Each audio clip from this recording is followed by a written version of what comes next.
સુરતમાં મિની વાવાઝોડાની અસરને લઈ મેળાના ચકડોળો સલામતીના ભાગરૂપે ઉતારાયા। સુરતમાં મિની વાવાઝોડાની અસર જોવા મળી, જેમાં મોડી રાત્રે ભારે પવનના કારણે અઠવાલાઇન્સ ખાતે યોજાયેલ મેળો સાવચેતીથી બંધ કરવામાં આવ્યો।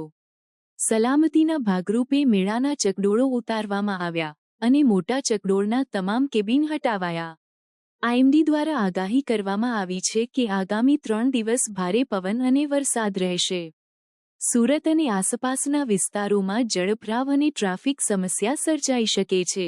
હવામાન વિભાગ દ્વારા સ્થાનિક તંત્રને સાવચેતી રાખવા માટે ચેતવણી આપવામાં આવી છે। સુરત શહેરમાં ભારે પવનના કારણે વીજળીના થાંભલા અને વૃક્ષો ધરાશાયી થવાની શક્યતા છે। મહાનગરપાલિકા દ્વારા જરૂરી વ્યવસ્થા કરવામાં આવી રહી છે અને જાહેર જનતાને સુરક્ષિત રહેવા માટે સૂચનાઓ આપવામાં આવી છે।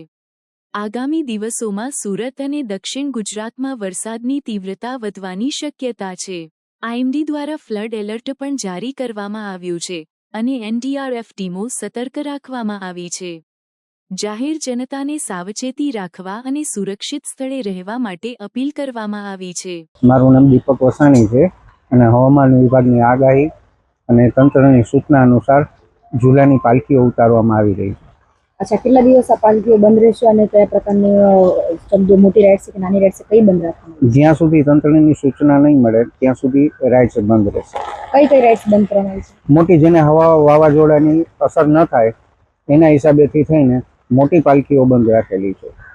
સુરતમાં કઈ જગ્યા પર આ મેળો આવેલો છે? સુરતમાં અઠવા ગેટ પર વનિતા વિશ્રામ ગ્રાઉન્ડ ખાતે આ મેળો આવેલ છે।